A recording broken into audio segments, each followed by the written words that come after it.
everyone, my name is Rebecca. I'm a fish biologist and ichthyologist and also a PhD student. I specialise and study the evolution of Loricariids catfishes. And today this is kind of a long-awaited video if I ever was going to do it before. So I've been making my own fish food for quite a while, particularly for my Algivorous Loricariids, which is most of the Loricariids I personally keep. So ignore the sound of guinea pigs nibbling. It might be a little bit loud, but it's natural behaviour. Anyway, so I've been making my own fish food now for actually quite a while. So I started developing my own fish food maybe in 2021, and that's because I kind of wanted something that was similar to Apache but more of the ingredients I wanted, and I kind of stalled it a lot because actually making your own fish food is much more difficult than it seems. But as of this year, it's actually really difficult to get Apache in the UK, and it's always been quite expensive, and it's got more expensive. Not just that, but Apache isn't available in the EU, and the problem is that there aren't actually many diets that are biologically healthy and natural for Loricariids, particularly Algivorous and particularly detritivorous, which is most of them. And we're probably seeing loads of health issues from that. And Apache, while it's not perfect, it was the best we had, and it's the best in a way. The consistency and factors like that, it was really good for that basically, and the fish is really fed on it really well. So I was happy to almost take the cost and deal with it until it was really difficult to actually get. And I probably should have released this diet earlier and what I've been doing, what I've been developing earlier, but I've been a little bit wary about doing so for many reasons. Particularly I want healthy fish foods, anything to do with animals to be accessible regardless of the cost. But I also don't want people watching this and then starting to sell it or make it so it's not accessible to general hobbyists. And therefore the idea was never to make it as a commercial food brand in a way, because I don't feel happy with putting a cost on actual ethical high welfare fish keeping. So this is kind of obviously 4 years isn't that long, but also it's not just based on actual when I've trialed it a little bit. It's also based on my research and understanding of Loricariid diets and their biology and factors like this, obviously focused on detritivores and Algivorous, which are really difficult to cater for in captivity in general. Most other diets are very high in carnivorous ingredients or cereals or vegetables, and they don't actually feed on that much of these. And while you might say yes, they're herbivores, but the Algivorous and detritivores are feeding a lot more on algae, which are very different nutritionally from vegetables, particularly when it comes to protein. So actually you can't replicate it with vegetables, or even vegetables and a bit of invertebrates or meat, as some people might say. So I never recommend making your own fish food unless you know what you're doing. And the reason why is it has to be complete, and there's so many factors on this, and you actually have to do not just research on what they're eating in the wild, but maybe also some nutritional and captive studies. That doesn't mean that typical dry diets are complete, because we don't really know. They're not always tested on a lot of fishes.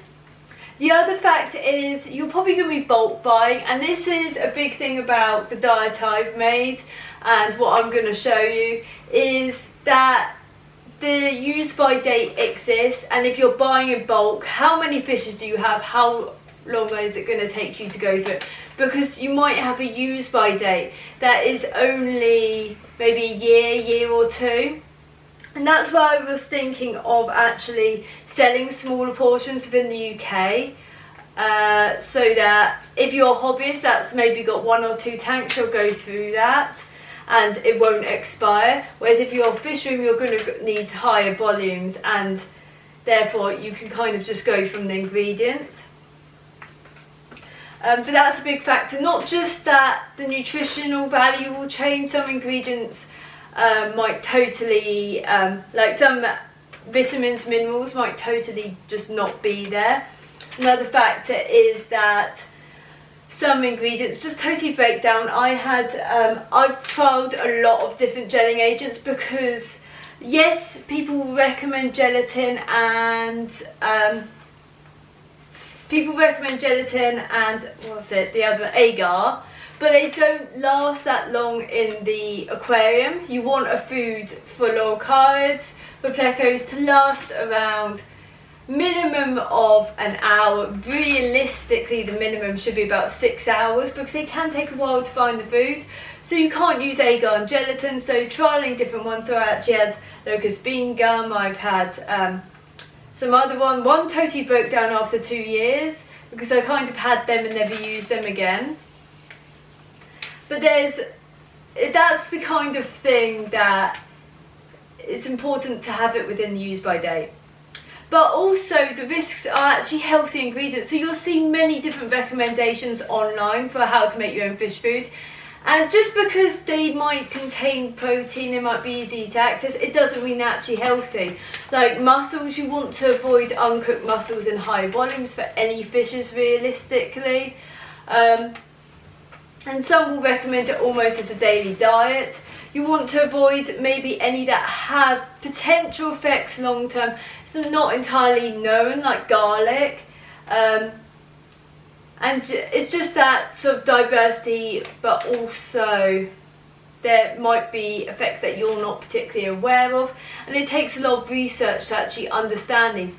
This is why what I'm talking about maybe is a little bit more nuanced and diverse as a diet, because you can add and remove things when you feel it's right. So I add and take away garlic and ginger and stuff like that when I feel like I don't have it as constantly in the diet.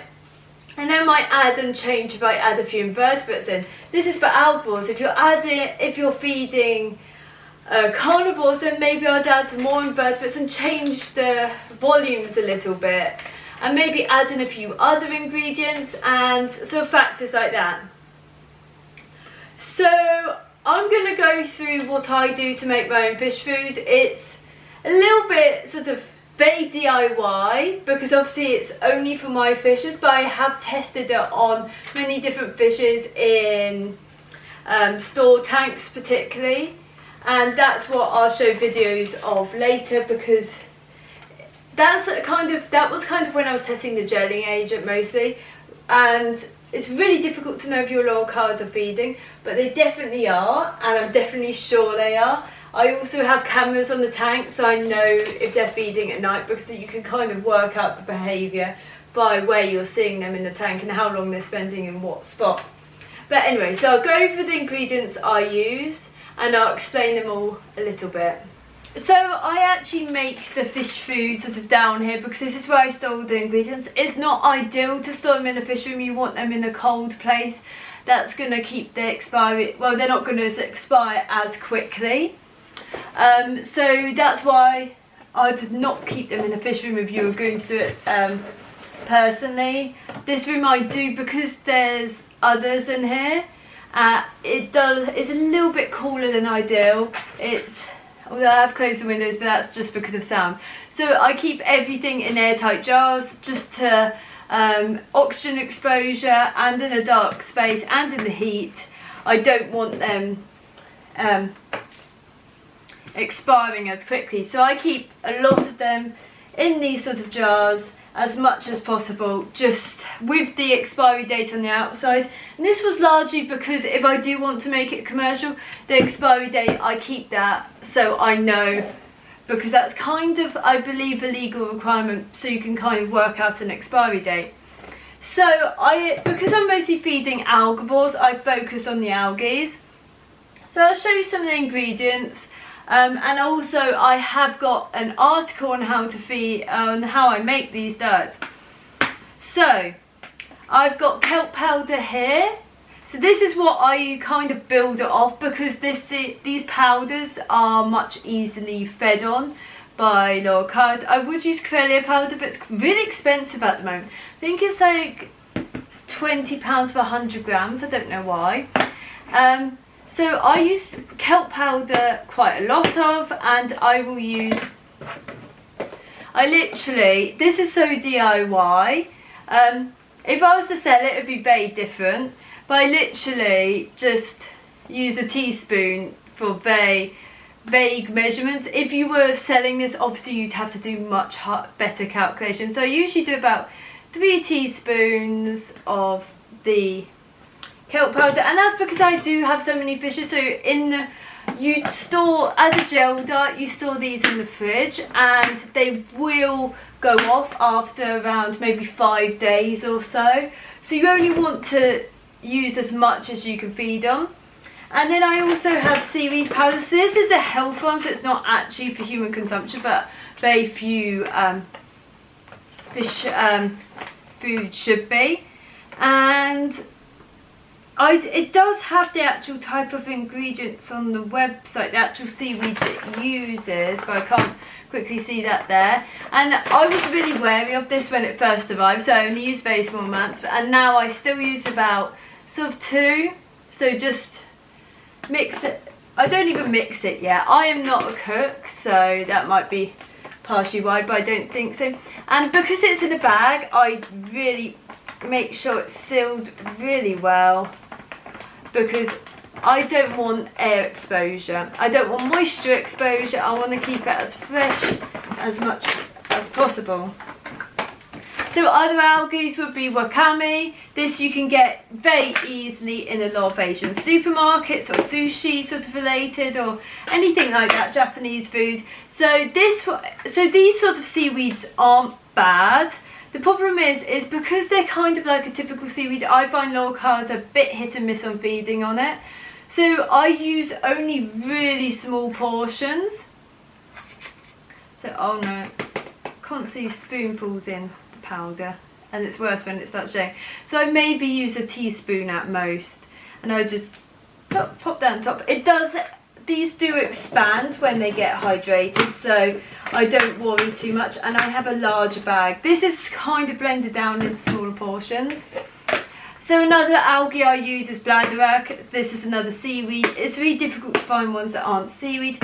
I would use spirulina. I find the fish is not particularly keen on it. I don't know why actually. I thought I had spirulina. Maybe I've just lost it.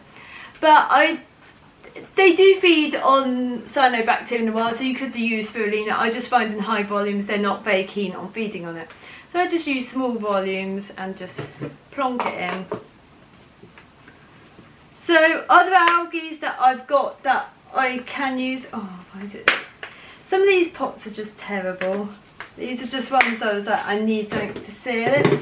So you could add in, I haven't actually added them yet, and I have tried using these before, but these are just different nori sheets that you could add in. They do sort of break down a little bit, so they will distribute themselves in the gel when they're hydrated. You could try adding in the sheets to the tank, but I find the fishes don't really recognise them as food. And the recognising them as food is probably the most important thing, because just because they don't eat it, it doesn't mean that they wouldn't eat it in the wild. They're just not recognising how you're feeding it. So the other thing is, so to sell it, I would do a definitely different method. This is mushrooms that I have actually dehydrated myself and then blended. You could use a powder if you're going to sell it. It's just so much more expensive. I just use maybe a little teaspoon. And partially because they will feed on fungi in the wild, potentially. It also has a bit of nutritional diversity. They seem to actually really like it, so I'm not against using it. This is how many ingredients I have, which is why I don't recommend you making a fish food unless you're going to get this sort of amount of ingredients for nutritional diversity. So this is where I have my more carnivorous ingredients.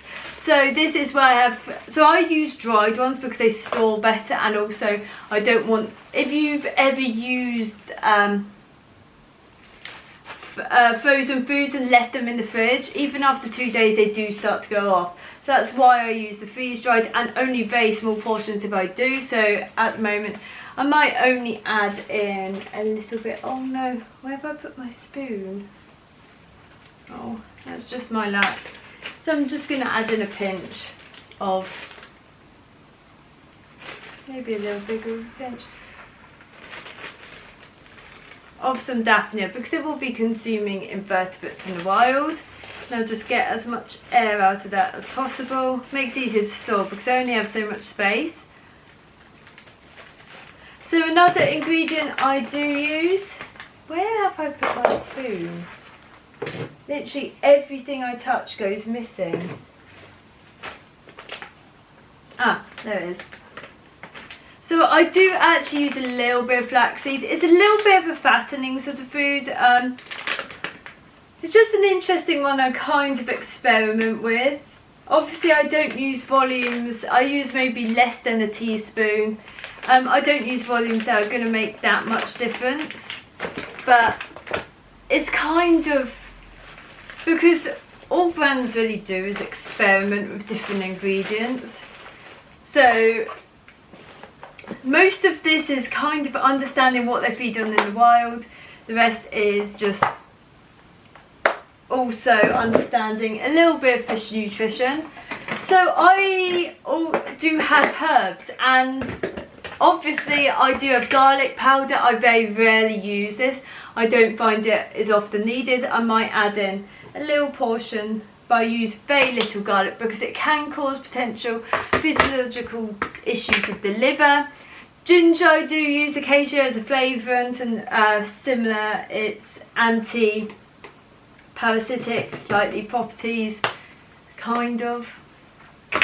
Paprika I really like. This is a really good colour enhancer. So it's also, I think it's got, what's it?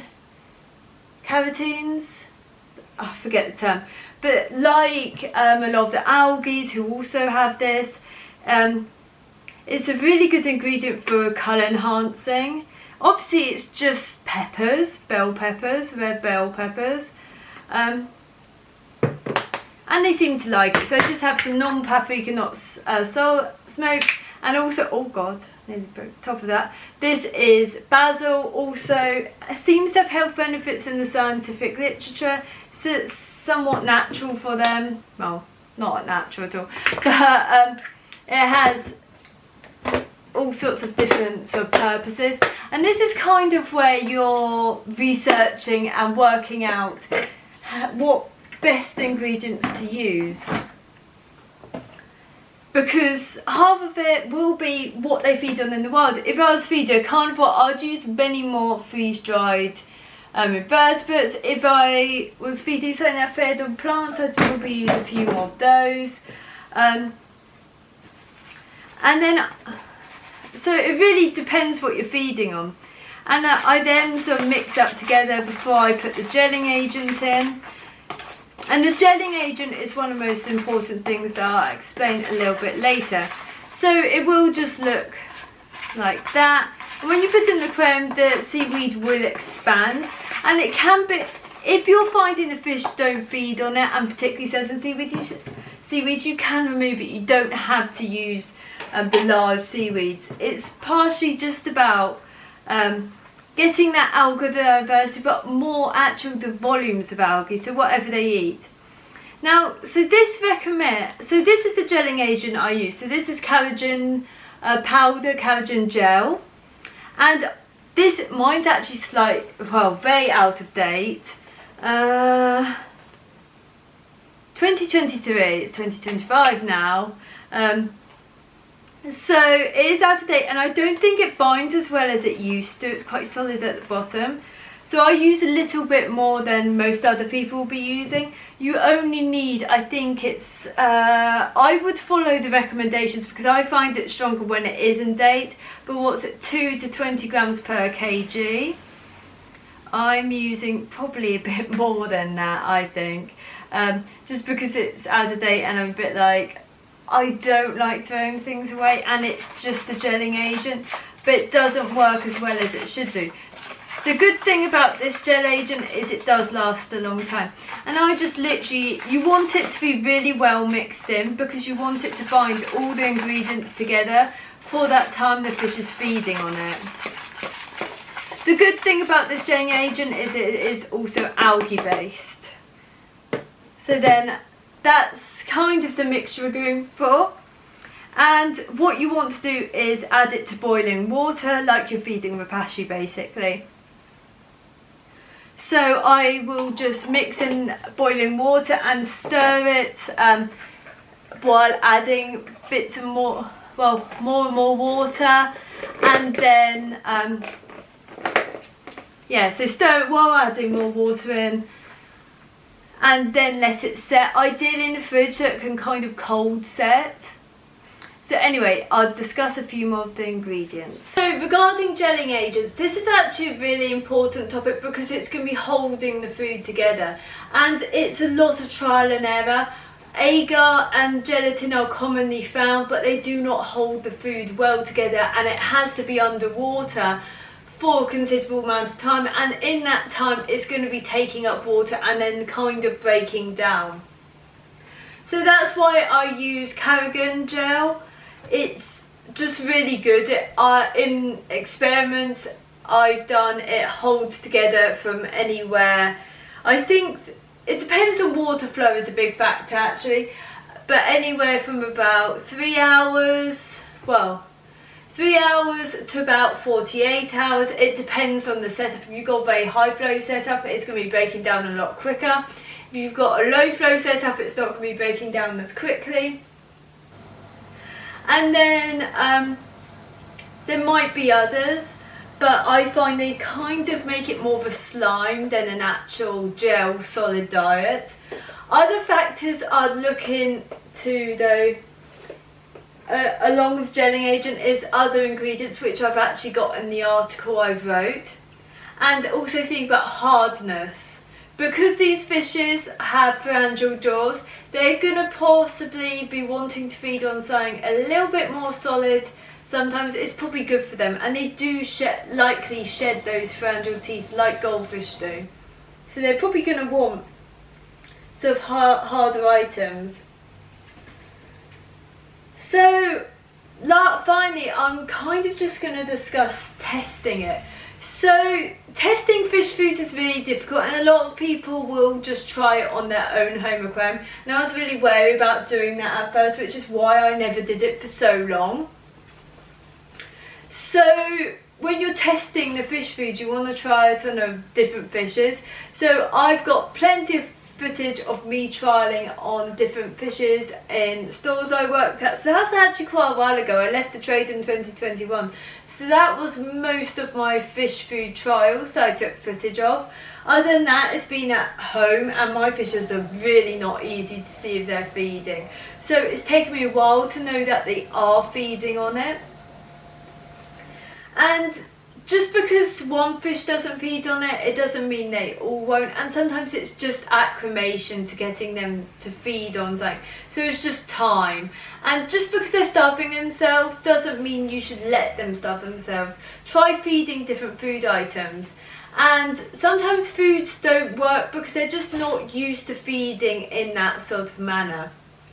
But anyway, I have the article, and I recommend reading that for more detailed sort of ingredients that you can sort of write down and more easily remember. But I thought I'd make the video.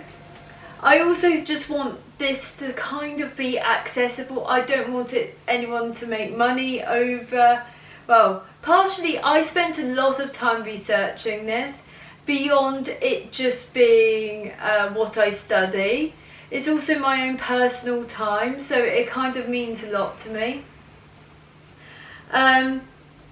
and therefore I'm a little bit protective over it, and that's why I've actually sat on the article maybe for months.